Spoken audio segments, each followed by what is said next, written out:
Hey everyone, J-Rob Plays here, and today I'm going to be covering the new Exotic Mission Heliostat that was just released as part of the Ash and Iron update.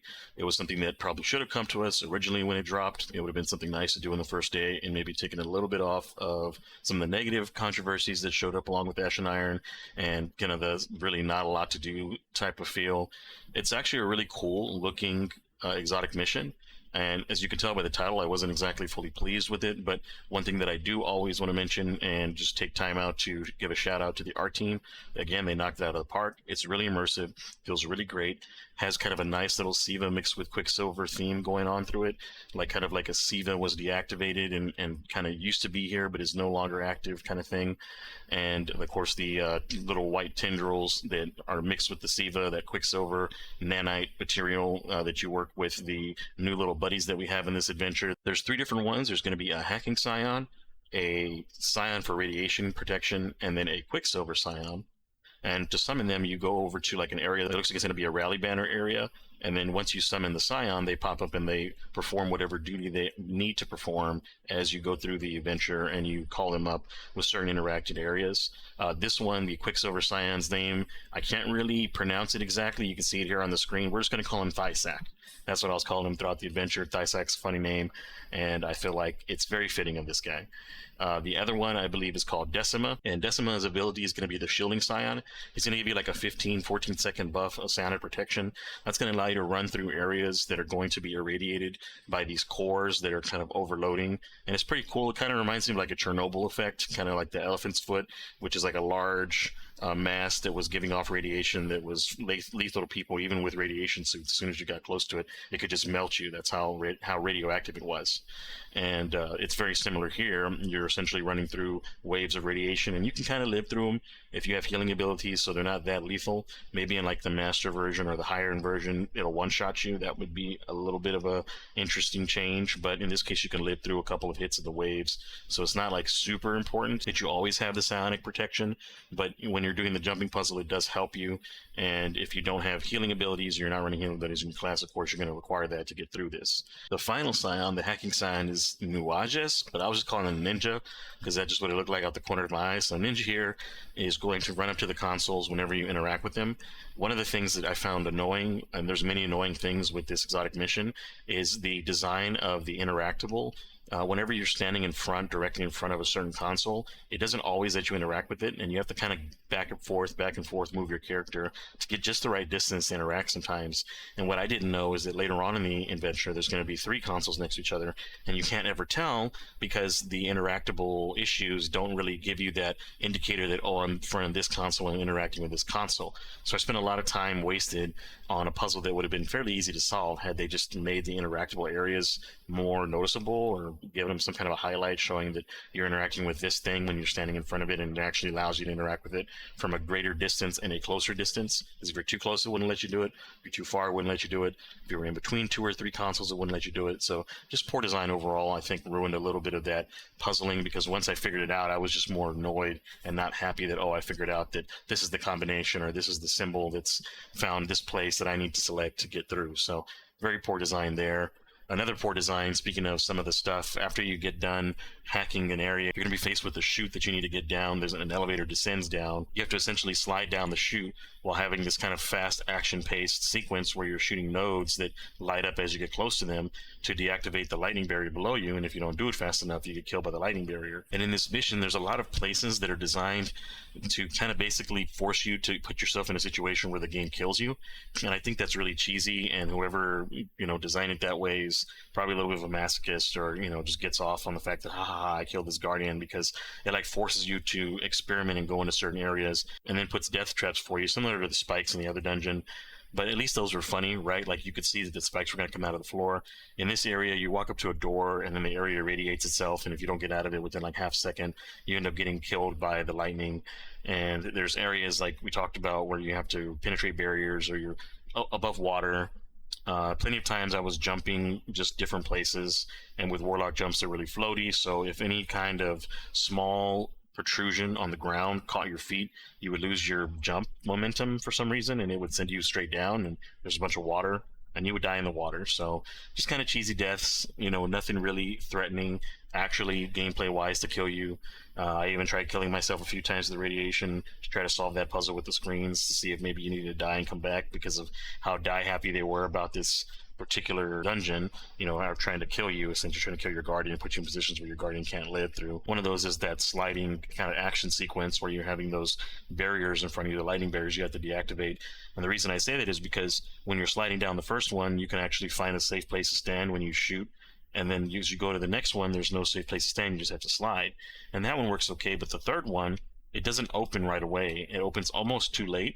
And when you're trying to shoot at it at a high rate of speed and you're shooting with like an AR or something that's got a little bit of bloom, it doesn't really activate well. Like you're hitting it and you're hitting all around it, but it's like very pinpoint where you have to hit in order to deactivate that one, and it opens a little too late. And then the one below that is also the same way. So that's just my criticism there, is they should have allowed the actuators to open sooner. As soon as you deactivate the first one, the second one should be shootable, but it's not the case. You have to slide at it, essentially get close enough to it for it to open up for you to shoot it. And so you can get through it. It's not difficult, but it's, again, one of those things that somebody put in the game just to kill your guardian. And again, as a dev, I don't know why they would get chuckles out of that. It's just not fun. It's not a fun mechanic to have your guardian die for something out of your control because the switch didn't open, and when it did open, you shot it, but it didn't actuate because the actuation area is too small or buggy, very similar to the distance that you have to stand to activate the monitor so that you know that there's an actual pattern. Just overall poor design. From there, you're reaching a really cool core area where you're going through these vents, and it's obvious, you shoot the vents, and then there's different shaped vents, and for whatever reason, in one of the sides, they didn't hold the same motif as the other two sides where all the vents were roughly the same shapes. Like you shoot one type of vent and then you go through and there's like a different size vent. So I don't know if they were trying to throw you off or what, but it's still just a vent. So we shot it. It was annoying trying to shoot enemies from inside the vent because for whatever reason, when you were trying to shoot your rocket pulse rifle from inside the vent to the outside of the vent to shoot the enemies in there, the edges of the vent, of the exit of the vent, were detonating the rocket ammunition early, so you were self-damaging, just silly. So I had to go out in between all the enemies and take damage that I wouldn't otherwise had to take. The boss fight was kind of underwhelming in the sense that the way that the boss fight is designed, you work the boss's health down into an immunity phase, then he summons some of those irradiated elephant's foot-like crystals that show up that look like kind of like Rasputin cores that give out radiation through the main area, but you can easily avoid those by going into the side areas that are open for you. So I don't know why that was necessarily not made to where you had to like run into a safe zone or maybe actuate a switch or save your little Scion buddies because they get trapped at some point, and then you can then use that Scion buddy to then protect yourself while then still doing damage to the boss. There could have been a lot more combinations of mechanics done with this fight other than shoot the boss till he gets a shield and you can't shoot him anymore, then go into a safe area, and then from the safe area shoot a big Vex Wyvern, and then come back out and shoot the boss, and then do it again, and then do it again. And then in the final area, like it forces you to come out and you kill all the Cabal. Earlier on, it's kind of funny situation where you're in there with your Cabal buddy, and then when you come out, your Cabal buddy's gone, and it's a bunch of like enemy Cabal, and it looked like your Cabal buddy turned on you. I don't know where. I guess he disappeared or ran away, and you couldn't see him in time because he's there later on in the boss fight. But that was kind of a funny moment. I would say that was nice, good levity there. Otherwise, though, boring boss fight. Maya runs away again. Surprise, surprise. Can't kill the big bad until it's time. And it's just, I don't know, it's just over at that point. Like there was nothing afterwards. There's no cutscene, there's no further story. Maya just complains, goes, I'll get you guys another day, while shaking her fist at us essentially, and Ikora's like, no you won't, while shaking her fist back. And that's essentially the scope of the dialogue between them, and that's it, and it's over. Even getting into the exotic mission was kind of underwhelming because you come in and you get your splash screen like normal, but there's no quest tell you to go to talk to a person to get lore about it. There's no indicator on where to go on the map. It's just in the Pinnacle Ops, and you have to just go around. And I checked Fire Team Ops real quick just to make sure it wasn't Fire Team Ops, and I said, oh yeah, all the dungeons are in Pinnacle Ops.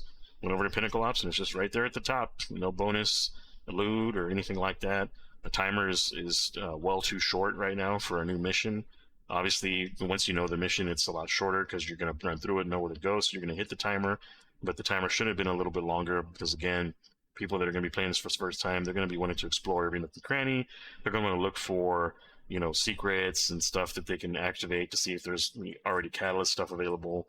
And for the fact that you're running out, after just exploring a little bit of time, Again, poor design, poor thought process. Like whoever does this just again doesn't play the game for whatever reason. They don't think ahead. They're just not thinking of the players that they're catering to. So just overall, again, this was developed a long time ago. This was developed obviously before some of the changes that they've put out now. I'm going to make possibly a video on the TWID if I'm not too busy with the Hellhest from Destiny Rising and going through her information. She's releasing on the same day as the TWID, and it's releasing early in the morning, so I should have some time by the time I get done with Hellhest to go over the TWID. But already they've talked about not resetting the power grind in Renegades, which is a great change. I'm really happy that they've done that. That was something that I advocated for very early on. A lot of people doubted that it would ever happen, and I wasn't going to argue with them because I also myself was not holding my breath, right? You know, Bungie has been notoriously bad at taking community feedback and not just throwing it out the window, but they would say, you're listening and we're going to do this thing in a way that we think that you guys are happy, and then they would do the thing in a way that we're not happy. And so that's just Bungie MO, right? So surprisingly, they decided that yes, it's a bad idea to reset everybody back to 200. They were already worn down and tired, and they didn't even finish the grind now, to the point where they have to give people free 300 power because so many people have not even reached 300 power. They quit before that, which is pretty sad to think about. Like, I didn't consider that when I first saw the catch-up mechanic at 300, and they have the data. They're looking at the data, and they probably realized that a majority of the player base is not even 300 power, which is crazy to think about, right? Like, most of the players in Destiny 2 are under 300 power, and the power cap right now is 550. Like, when has that ever been a thing in the past, right? The fact that we're going to go probably up to 700, 750, you know, who knows, even higher, maybe 850, and we were going to have to start from 200 and do that all over again for a whole season, for a whole 6 months, basically. I think it's a good idea that they're keeping a lot of the weapons as seasonal weapons, and they're keeping the power that you've attained now so that you can just power grind an extra 100 or 200 to get back to your tier 5s in Renegades. Because I'm pretty sure they're not going to have us drop tier 5s on day 1.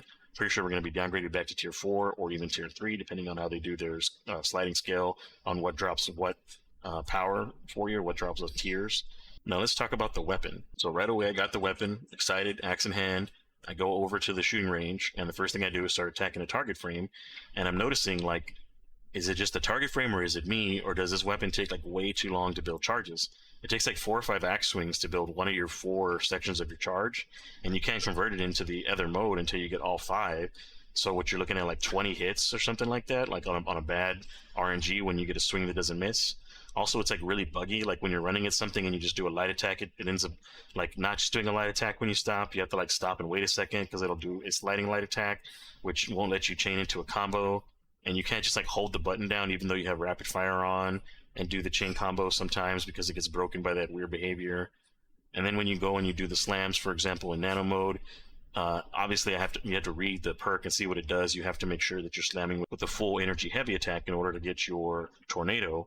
But even then, like, you can have a full energy heavy attack and you go to slam at the very end of the timer, because I think it's like 8 seconds.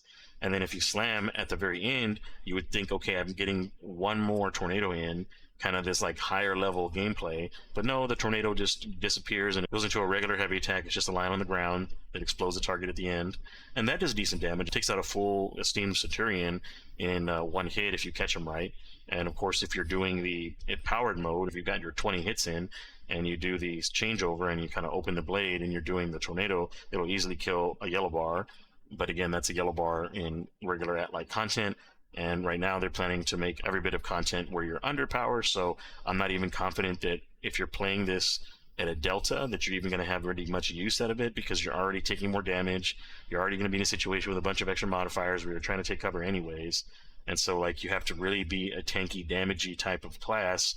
And that's usually like a strand or a stasis thing, but you're there with this solar act, and I don't know, it's just really underwhelming.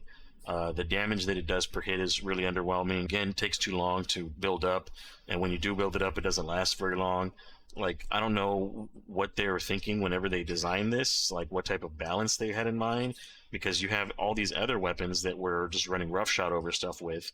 You know, you have these builds where you have like a ton of heavy ammo all the time and you're just shooting rockets over and over and over again. You know, if it was somebody like Plunder who was making a build guide, it'd be infinite rocket guide, right? Or Rick Kakis, you know, your rockets never run out. And then, you know, 6 minutes in, he runs out of rockets and he's like, well, unless you do this, right? Because that's a Rick Kakis video. It starts about 10 minutes into the video.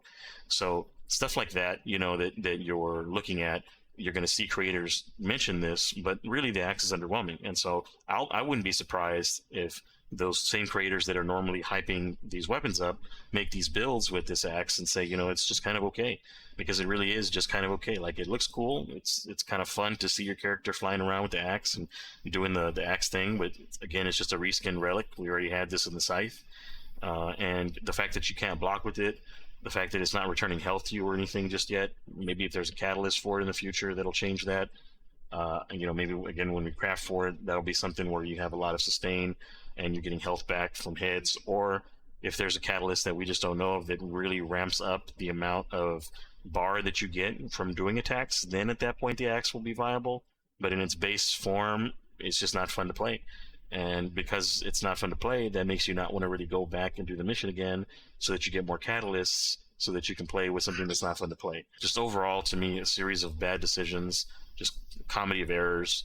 And I'm not trying not to be harsh, right? Because I mean, obviously people put time and effort into this, but as I mentioned before, I'm pretty sure in other videos, you had developers that were on and some of the reveal stuff, like when they were talking about the hammer throw and how awesome it was, and then you get in the game with it and you're like, well, it's okay, and so like you have to like really consider that these are the mentality of the people that are making these things that we're playing with, in their mind, because it's their creation, they think it's awesome, but in reality everybody else is just going to be like, meh, it's going to be okay.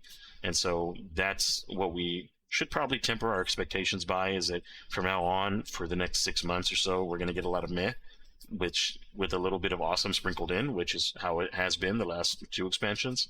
And I mean, it's still worth playing, right? I've already paid for the expansion. I probably wouldn't buy Renegades if I hadn't already paid for it with the collector's edition, of course, because I was trying to support this new era of Bungie, this new year of Bungie, and they've done a bunch of things and made a bunch of decisions afterwards that made me wish I could get my money back. But I mean, I would still play the game. I just wouldn't have had paid for the collector's edition. The statue is nice and all; it looks nice, but I would absolutely give it back and just pay for the minimum just to play and experience, the content and make content. And spent that extra money elsewhere. I could have gotten another 2 games for that amount of difference, right? It is what it is. I'm locked in for at least the end of Renegades and whatever the rest of that expansion looks like. And then we'll see what they come out with the roadmap. Both Destiny Rising and Destiny are in a situation where they need roadmaps and they need player support in a big way. And Destiny Rising has done a much better job of trying to garner that support, but they still have a long way to go. And part of that is because of how poor Bungie has done with Destiny 2. So, it's tough whenever you're working with like a tainted product, right? It's like, imagine if Concord had another mobile game that came out alongside of it, and everybody dropped Concord, and then the mobile game was still trying to strive. Well, the mobile game would also have suffered from the failure of actual Concord, even though the mobile game might have been good. Even if it wasn't even like a 3D thing, even if it was like a little 2D, side-scrolling thing that was fun to play, people just wouldn't be interested in it because they lost interest in the main product. And I think that's what's happening with Destiny Rising, is that Destiny 2 is kind of bringing it down for the time being. So here's my hope that Destiny 2 really hits it out of the park with Renegades, and then that, of course, stokes Destiny Rising, and then Destiny Rising kind of keeps people back in action when it comes to Destiny and gets their Destiny fuel back going again, so that when Destiny 2 is hopefully good again, we'll have a thriving Destiny 2 again, and then we'll have 2 Destiny games that are doing well to play at the same time, especially if Destiny Rising makes all those fixes that I mentioned in my prior video. But that's, again, another topic for another day. If you've reached the end of this video, thank you very much for watching all the way to the end. I appreciate all of my subscribers, all of my new subscribers. Thank you very much for subscribing. My new followers, everybody that's come to me in game in Destiny Rising and said hey, and all the people that I end up matchmaking with in Destiny 2 whenever I do my conquests and stuff like that, who help me, or I can help as well depending on the situation, right? Sometimes you're carrying, and either way, still fun to play with players still actually playing the game, all 20,000 of us on Steam. And I'll see you guys in the next video.